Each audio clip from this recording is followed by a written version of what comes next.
I was the fake young master switched at birth, after the real young master returned.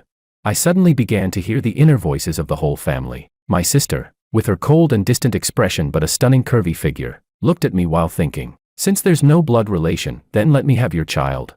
The moment my little sister came home, I heard her secret thoughts. "Tonight, big sister isn't home. That means it's my turn to go to brother's room." The real young master, chatting with me with a serious face, thought to himself, "Hee, I'm going to hide in the closet and watch a 1v2 live show."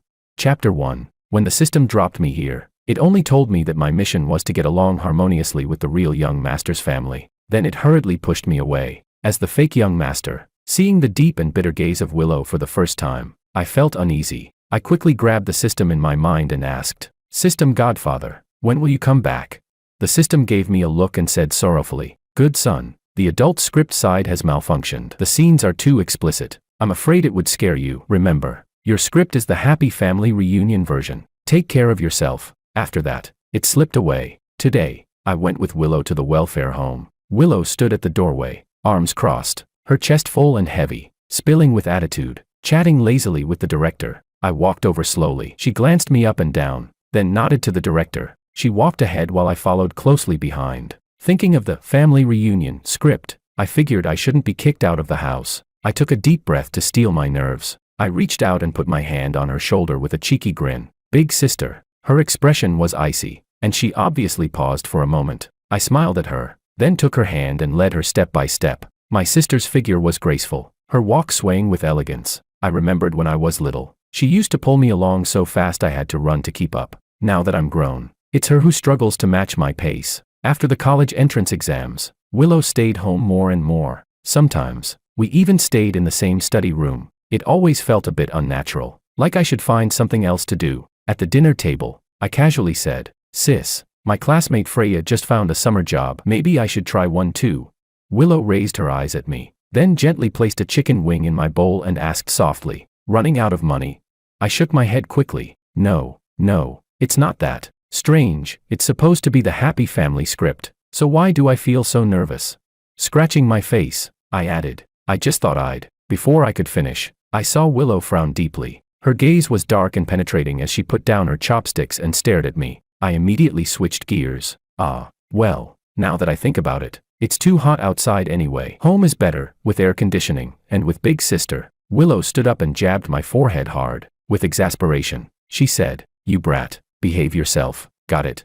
Chapter 2. After my sister went upstairs, I pondered quietly. According to the script, the real young master should be returning this summer. How should I win over this family? How do I blend in with them, live happily and harmoniously together? The doorbell rang. Alicia was back. I was a few months older than Alicia, but she had already secured her guaranteed admission and didn't even need to take the college entrance exam. This family setting, all of them have ridiculously high IQs, but Alicia, unlike her older sister, was like a playful kitten, always clinging to me and acting spoiled. Today though, she looked dispirited. She said, "Brother, someone's been waiting for you outside." Alicia pouted as she spoke, clearly unhappy. I went out and saw my classmate from the back row of my high school. She seemed to have been waiting for me for a long time, and finally asked, "George, which university did you put down?" Scratching my head, I answered, Just a local one here in the city." Her eyes lit up. She handed me a gift box and said happily, "Congratulations on graduation, and don't forget to come to the graduation party." "Okay." Before I had time to respond, I lifted my eyes and saw Willow standing on the second-floor balcony. She stood there with clenched fists, staring straight at me. Her long lashes trembled slightly, and a shadow flickered in her eyes. I didn't take the gift. I quickly said goodbye and went back inside. As soon as I stepped in, I saw Willow coming down the stairs. Her brows were knotted with irritation. I changed into another pair of shoes, scratching at my arm awkwardly. Feeling uneasy, I said, "Sis, my classmate left. I'll just head upstairs to sleep now." She said, "Come here." Her voice carried a chill sharp enough to end the summer heat. It didn't sound like something I could refuse. I walked over, still scratching at my itchy arm. Willow opened the medicine box, pointed at my arm, and asked, "Mosquito bite?"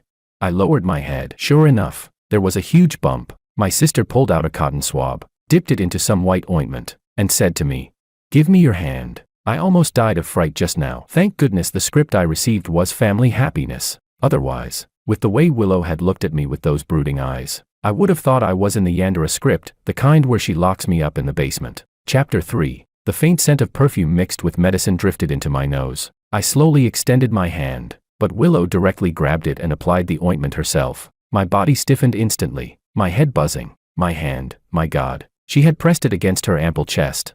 The softness under my palm combined with the overwhelming visual impact left my mind completely blank. I hurriedly tried to pull my hand back. She said, "Don't move, you're hurting me." Willow's voice trembled slightly. A completely inappropriate scene suddenly flashed in my mind. My head grew hot, and in an instant, my body reacted. The cool ointment on the cotton swab suddenly felt like a lifesaver, calming the fire inside me. A strange, indescribable sensation crept up my spine. I couldn't relax at all, didn't even dare to breathe. When Willow finally let go, my face was burning red as I exhaled heavily. I kept reminding myself, this is the family happiness script. There's no way there will be weird, forbidden scenarios. Still, my guilty eyes followed Willow as she calmly put all the bottles and jars back into the medicine box. Her cold demeanor made it obvious I was overthinking things. I cursed myself inwardly, then said flatteringly, "Thanks, sis." The gloom in her eyes seemed to fade a little. She rolled her eyes and said, "Look at this. It's so big and swollen already. Holy crap.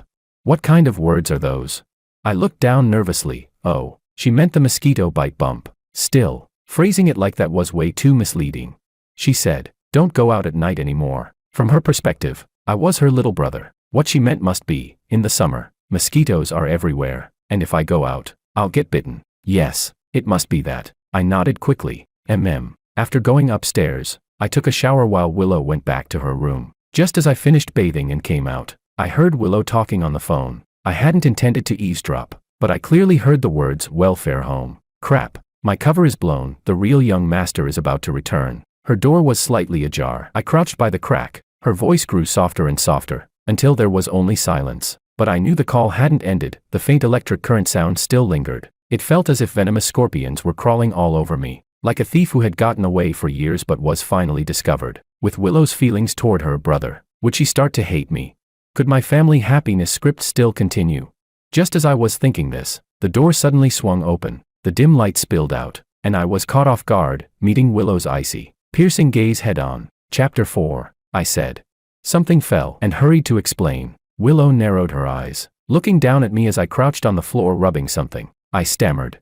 I just. Willow raised her gaze a little, as if waiting to see what excuse I was going to invent. I hesitated for quite a while, swallowed hard, and gathered courage. All of a sudden, I hugged her thigh and wailed. I dropped my ID. "Sister, are you going to kick me out?"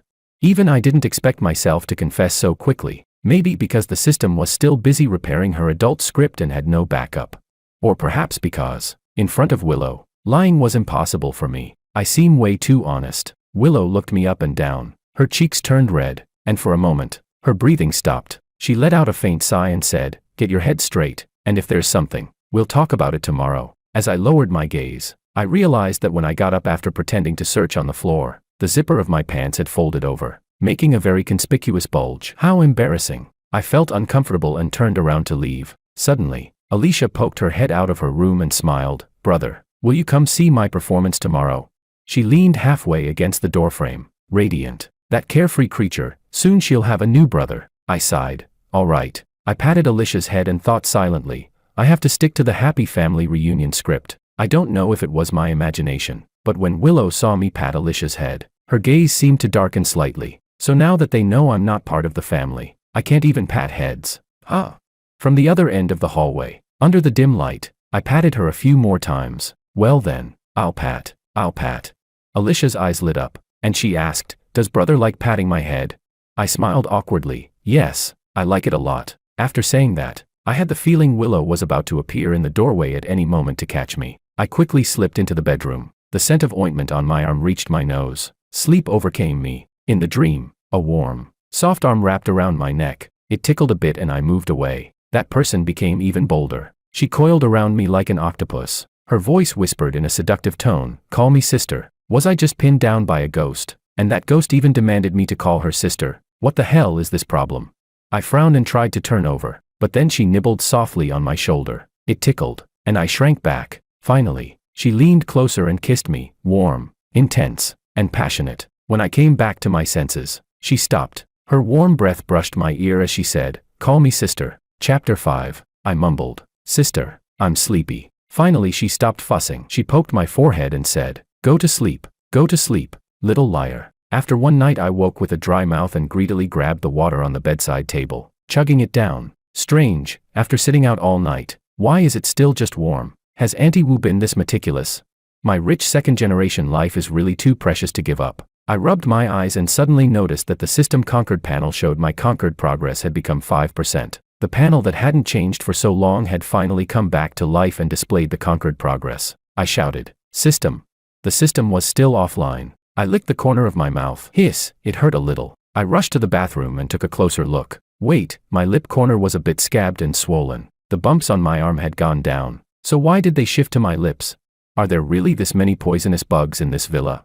I washed my face and had just wiped the water droplets away when I saw Willow leaning against the bathroom doorframe. She said, "Wait until you eat." I made an "oh" sound and then remembered the call from the orphanage yesterday. I asked Willow in a low voice, could you not kick me out? I promise I'll be good from now on. I won't make trouble. When he comes back I'll stay downstairs. I know this might not convince you, but, sister, give me a chance. I'll prove myself with my actions. I couldn't read Willow's expression. Her face was cool. She lifted her eyelids slightly. Willow blinked and signaled for me to continue. I awkwardly rubbed my hands together, prepared to beg shamelessly. I'll go out to work to earn living expenses. Can I hand over my pay every month? I really have nowhere else to go, I said. After a long moment Willow let out a quiet laugh. Fine, then you can stay and pay off your debt. Not blood-related makes all the difference. Just yesterday she was putting ointment on me. Today she's making me pay my debts. But at least if I stay in this house, there's a chance to complete the storyline. I smiled ingratiatingly and licked my swollen lips. Thank you, sister. Willow looked at me. Her gaze darkened a little as she stared at my lips. Crap, what if she doesn't like outsiders calling her sister? What should I do? I immediately corrected myself. Thank you, Willow. Willow looked at me, silent for a moment, then said, I still prefer hearing you call me sister. A hint of displeasure flickered in her eyes and her tone was a little plaintive. Such a familiar scene. Chapter 6. While drinking porridge, I kept thinking, but no matter what, I couldn't remember where I had seen that kind of scene, the feeling of being bewitched by someone. When Alicia spoke to me, I only half listened, nodding absently. Finally, she looked at me, her eyes sparkling, and said, Brother, then let's go. Go where? I asked. Alicia instantly wilted. She pouted and said, Didn't we agree you'd come see my performance?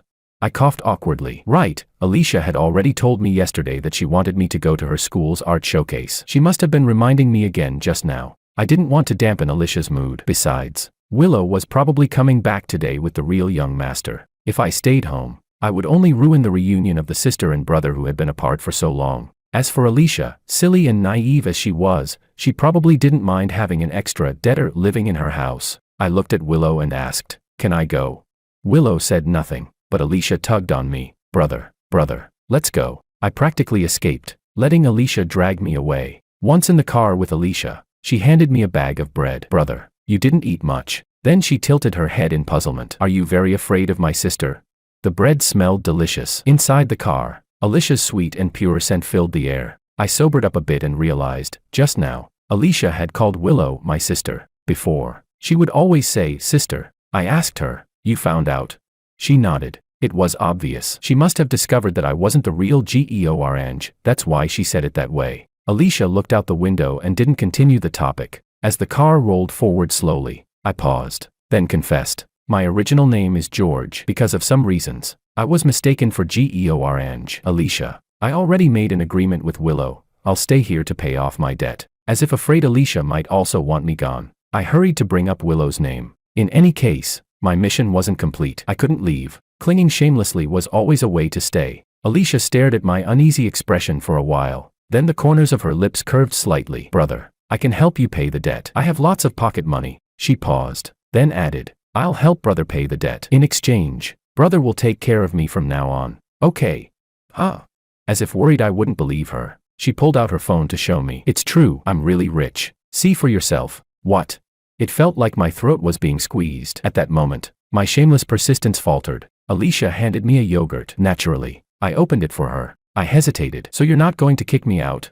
She laughed. Brother, how can you be so silly? Her tone was light and carefree, carrying that natural aura of a young girl. I rubbed my temples. feeling as if this wasn't real. The family happiness storyline, was it already about to be completed? Chapter 7. Before we got out of the car, Alicia shoved a bouquet into my arms. She winked at me and said, "Brother, I'm the 10th to perform." Then she suddenly leaned in, pouting pitifully. "If nobody brings me flowers, I'll be really upset." Last year when my roommate performed, a boy gave her flowers and she showed off in the dorm for a whole year. She called me over, just to have me bring her flowers. What on earth was Alicia up to? When she came out on stage, she waved at me. Her features were delicate, waist slim, legs long, slender, looking much thinner than Willow. She lifted the microphone and the first line slid out with a clear ringing tone that seemed to light up the whole stage. She tapped her feet to the rhythm, the hem of her dress swaying under the lights, revealing those long legs. In the interplay of lights and shadows, her silhouette was drawn into smooth lines. At that moment, a lot of boys rushed up to give her flowers, their faces and ears flushing red. With so many people, I felt relieved. Surely she didn't need me. I watched the scene with satisfaction. Newly grown girls really do attract attention. But from a distance I saw she hadn't accepted a single bouquet. One boy handed flowers right in front of her, but Alicia didn't even look at him. She shot me a glare from afar and slightly furrowed her brow. What was going on? Wasn't that enough to show off to her roommates? After she finished singing, she came over to me. Her eyes were moist and still a little red. She bit her lip and said, "Brother, my flowers." I handed the bouquet over. "Here." She stomped angrily. "I'm so mad I could die." People's gazes converged on us. I forced down my embarrassment and blurted awkwardly, "Good thing you're not dead." She accepted the flowers and looked at me with a wounded expression. "Brother, why didn't you give me flowers?"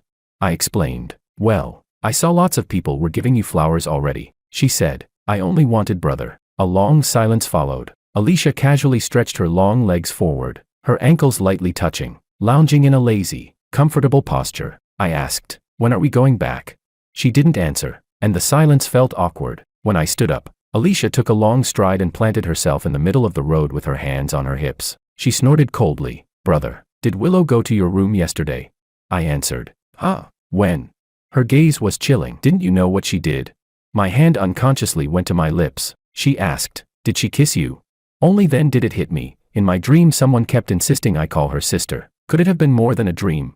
Alicia suddenly leaned into my arms, warm and breathy, and whispered, "Brother, I want it too." Chapter 8. The performance was over, and the vast auditorium was now completely empty. Alicia was whispering some indecent words. I gently pushed her away, sighed helplessly, and said, "Alicia, stop fooling around." The ringtone of my phone suddenly rang. Alicia gave me a subtle look. The next second, she suddenly tiptoed, hooked her arms around my neck, and kissed me straight on the lips. My whole body froze, my mind buzzing. The ringtone kept ringing until she finally let go of me. Breathing heavily, Alicia picked up the call for me. She said, "Sister." She deliberately pinched her voice while speaking into the phone. On the other end, there was a moment of silence before someone asked, "Where's George?"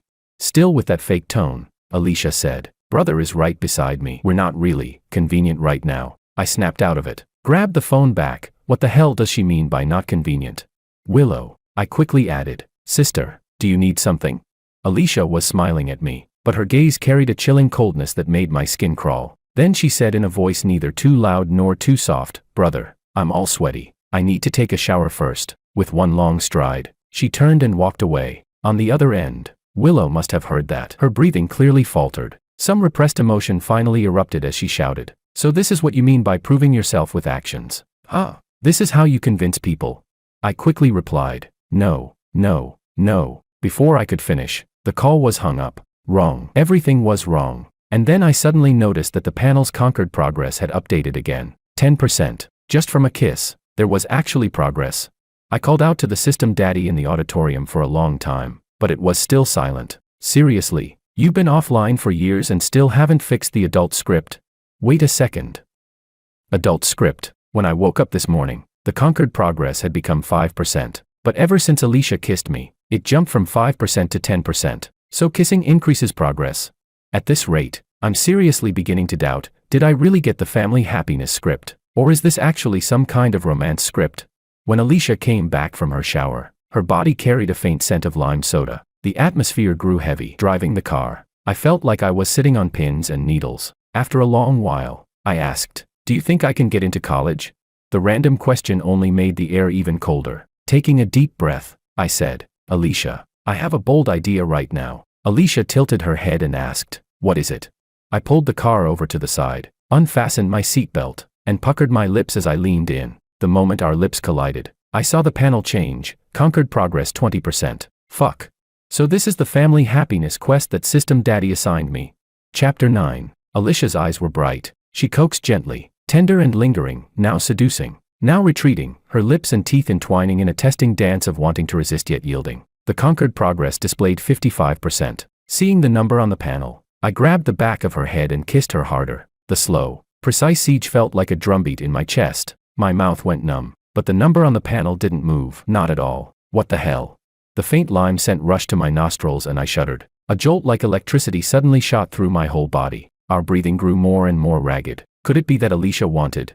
All right, I made up my mind. I seized a break and said, let's go to a hotel. Alicia looked at me, a smile tugging at her lips. Then she feigned shyness and bobbed her head, giving a light nod. Without another word, I buckled her in and hit the gas. From the moment we got out of the car, Alicia clung to my arm as if afraid I'd change my mind and run. I glanced at the lobby mirror and, off guard, caught sight of a flushed face, so red, half of it had to be from anger. I cursed the system in my head. System, I've treated you like a godfather. Is this how you treat your son? Alicia tightened her hold on my arm. She smiled and said, open the door. I put on a face like I had no fear. I opened the hotel room door and made a gesture to invite her in. She deliberately pinched her voice into a coy tone and said, brother, it's my first time, be gentle, quick and decisive. I shut my eyes and kissed her again. This time the task should be done. No matter what the system rewards me next time, I won't come back. This is utterly unreliable. I breathed hard, my eyes rimmed red, and gasped, sister, this is your last chance to call it off. She narrowed her eyes and said, we're already here. Are you saying you can't do it? I was speechless. The panel value still hadn't changed. I hurriedly pushed Alicia toward the bed. Suddenly there came the sound of banging at the door. Not knocking, someone was pounding on the door. After being interrupted, I shot an annoyed look at Alicia and said, I'll go check. But Alicia hooked an arm around my neck and said, don't. Her voice was low and hoarse, keep going. But the pounding outside kept coming. A mixture of pounding and kicking. What? Am I supposed to be catching someone in the act?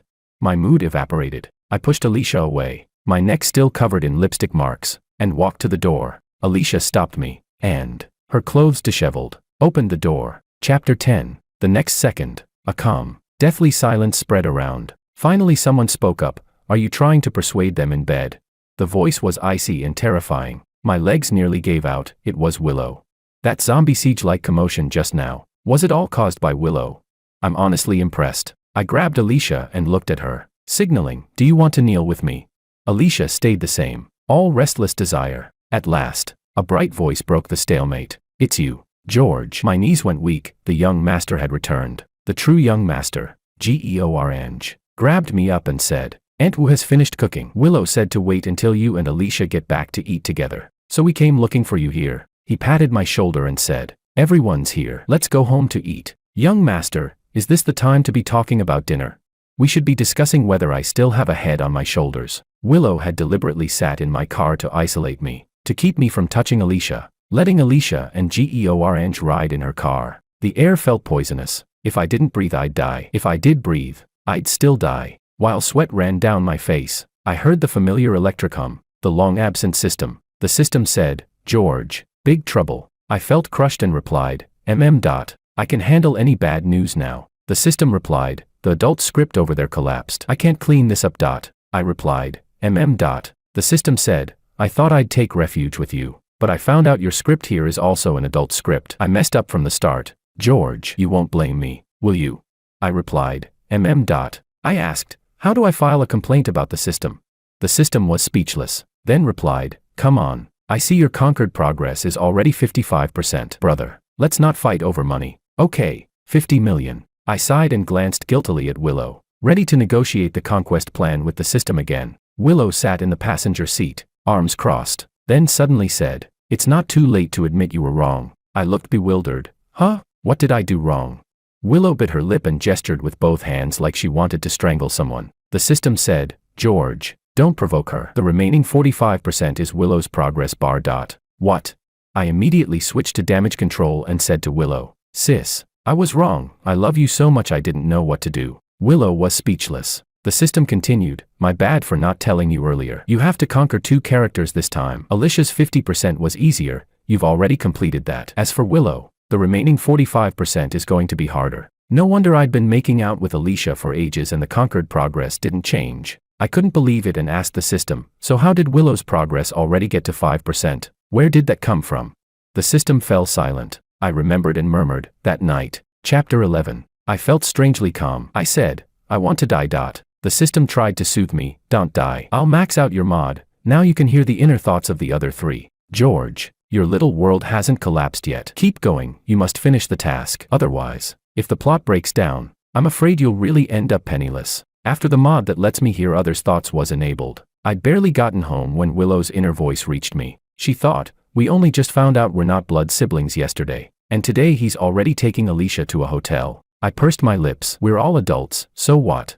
Alicia kept her head down and went upstairs. Georange smiled and called me over to eat. I'd been running around all day and was actually pretty hungry. No sooner had I sat down than Georange pushed a bowl of soup toward me. He said, you look pale. Have some, this'll help. I was about to thank him when I heard his inner OS, goji and ginseng soup, good tonic. Tonight I'm watching a 1v2 live stream. I was so shocked I dropped my chopsticks. Wait, brother, your tastes are that filthy. All the players had shown their cards. Only I was uncertain about Willow. She looked outrageously angry. Seriously, who writes plots like this? Carbon-based life forms. Really? How can someone be tasked with romancing two biological sisters at once? The system chuckled lightly. George, in our little world any plot can exist. I asked, why don't you take over yourself? The system immediately went silent. Logically speaking, when Georange came home, shouldn't he have kicked me out and stirred up a bloody storm? Just as I was thinking that, Georange heard the doorbell. He immediately got up and walked to the door. Smiling at the person outside, he said, Dad, you're here. Huh? Father Lou came back. Wasn't he abroad? Oh no. As an imposter, I felt even more ashamed. I looked nervously toward the door. Why hadn't he come in yet? I bit my lip, uneasy. Should I kneel first? My whole life of kneeling before the Lou family. How pathetic. At that moment, Willow handed me a pair of chopsticks. Her face still dark. She gave a cold snort and said, you've been tossing around all day. Aren't you hungry?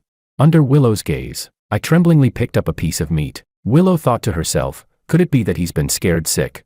I really wanted to respond, sister, I feel like this is my last meal. Georange walked in and said, come.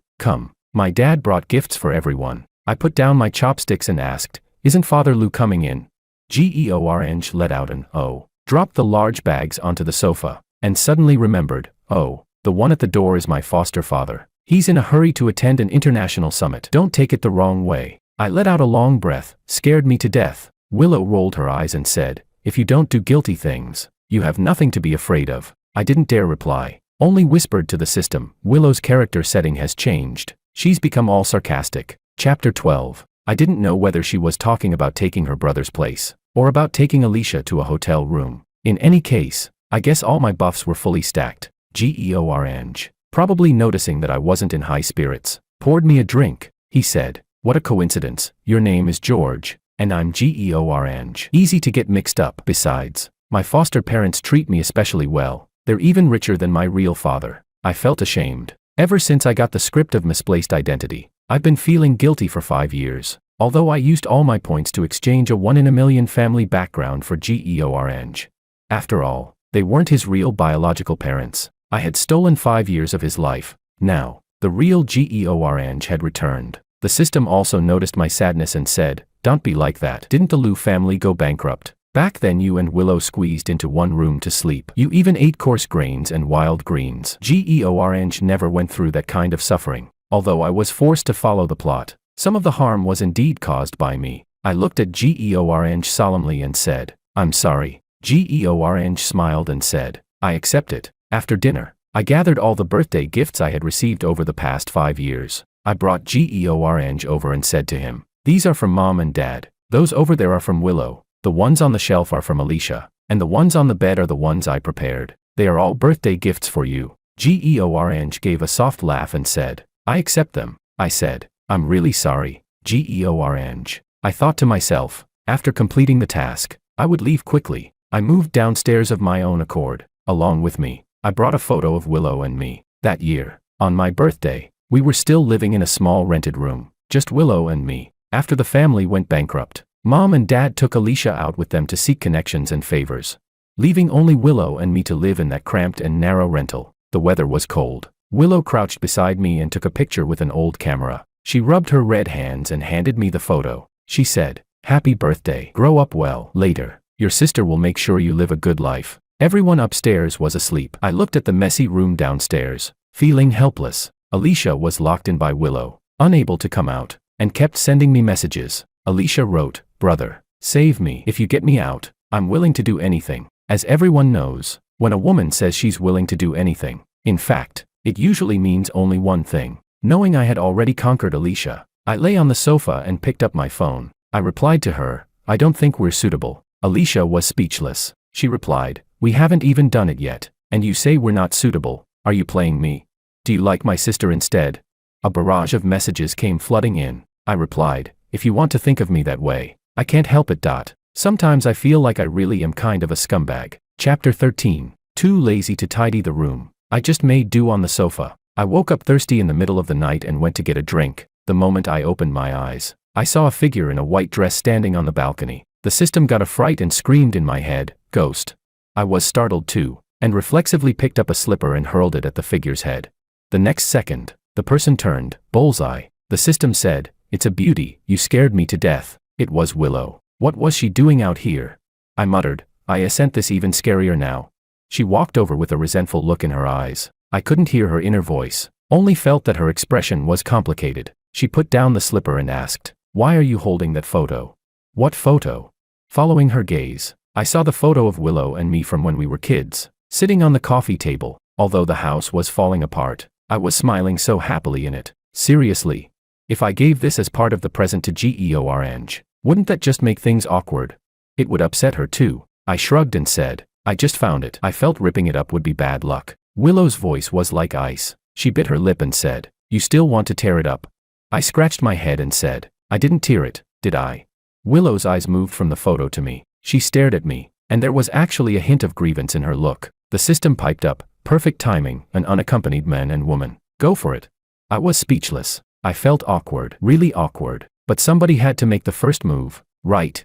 So I slowly reached out and stroked Willow's cheek. Willow's eyelashes trembled slightly. Some thread of feeling flowed through her pupils. Seizing the moment, I puckered my lips and leaned in. But the next second, she snatched the photo out of my hand. Her expression instantly turned cold, and then she went upstairs. Before she went up, I even heard her inner thought, "Does he want Alicia and me both?" I was speechless. "She's leaving just like that." The system rubbed its forehead and laughed wryly. "She's probably jealous. This is probably the purest adult script I've ever been in. Coming to play at pure love with such bewitching eyes. Weren't you the one who climbed into my bed in the middle of the night before?"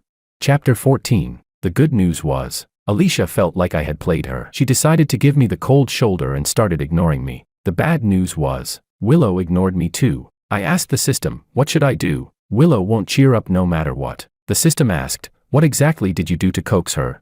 I replied, "My lips were practically puckered halfway across the room, and I still couldn't kiss her. The system said speechlessly, "Don't force a kiss, you have to move her with love." Fine then. I took a shower, dried my hair, changed into clean clothes, and headed out. I said, "I'm going to a class reunion today. Don't wait for me for dinner." Georange glanced at Willow's expression, then looked back at me and said, "All right." Alicia immediately stood up and said, "Is that the woman we saw outside the house the other day?" "I'm going too." I waved my hand and said, "It's a class reunion. Not good to bring relatives." Alicia smiled faintly, but her eyes dimmed. She let out a cold snort and said, "Brother, you really are heartless." Willow pressed her lips together but didn't say a single word before I walked out, but a cold aura seemed to linger around her. Before I left, I caught Georange's inner monologue, "Here it comes. Here it comes. The two sisters are finally going to start drama." I drank myself completely drunk and called Willow. I said, "Willow, I'm drunk." "A man only needs to act 3 parts drunk, enough to break a woman's heart,"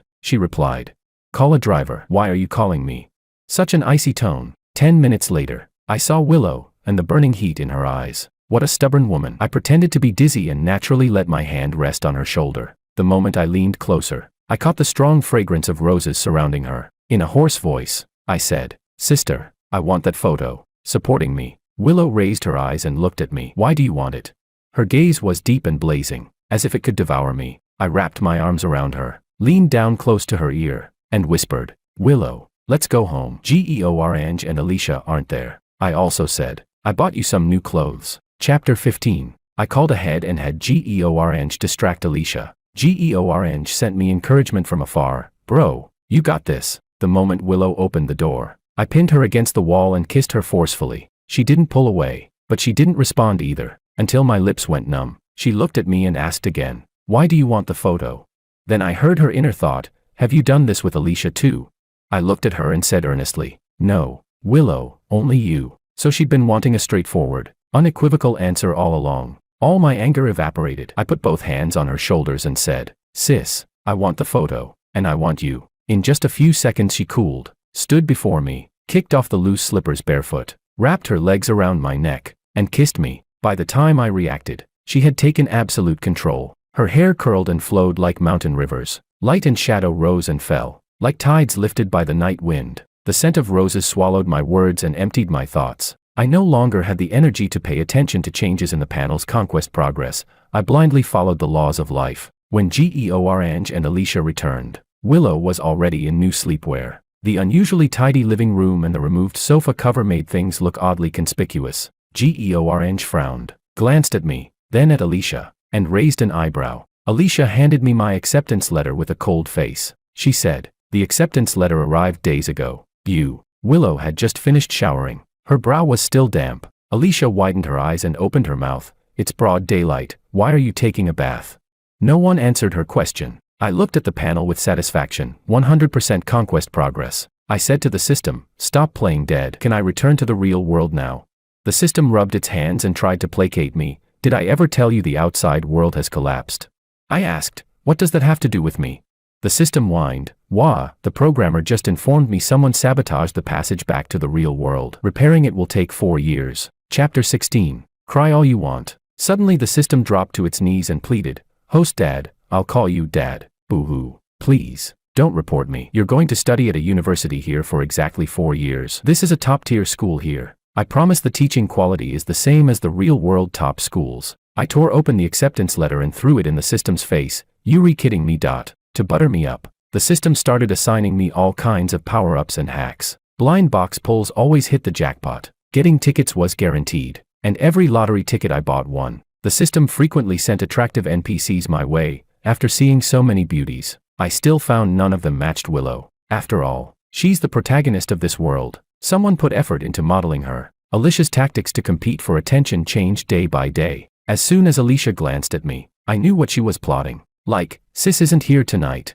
It's my turn to go to brother's room." True to the Liu family, Georange was also obsessed with witnessing all kinds of messy scenes and often came over to assist. Only Willow stayed relatively normal. In the early hours, she had just gotten off work that day. A heavy rose scent mingled with rich wine on her. She watched me quietly, but inside she thought, "Let me get pregnant with your child." I said, deadpan, "Sis, I want to sleep. Tomorrow is graduation." At the graduation ceremony, Alicia looked up at me from the audience with a wilted expression. Willow stood beside me. For some reason her gaze was deep and her mood wasn't great. Georange took a photo of Willow and me. After handing the photo to me, he grinned and cheekily called out, "Brother-in-law." Chapter 17. I returned to the real world with 2 photos and 50 million. One photo was of Willow and me when we were little. The other was of Willow and me at graduation. In both photos I looked very happy, while Willow always appeared cool and distant. I lay on my bed counting the money when the system suddenly issued an alarming warning. "Host Dad, the person who damaged the passage has now torn the spacetime apart." My mind went blank. I clutched my money protectively and panicked. "Huh? What kind of malfunction now?" The system's voice shrank, suddenly frightened. It said, "She's right beside you now." I turned sluggishly and saw Willow sitting on the edge of my bed, fingering the 2 photos. She said, "Found you."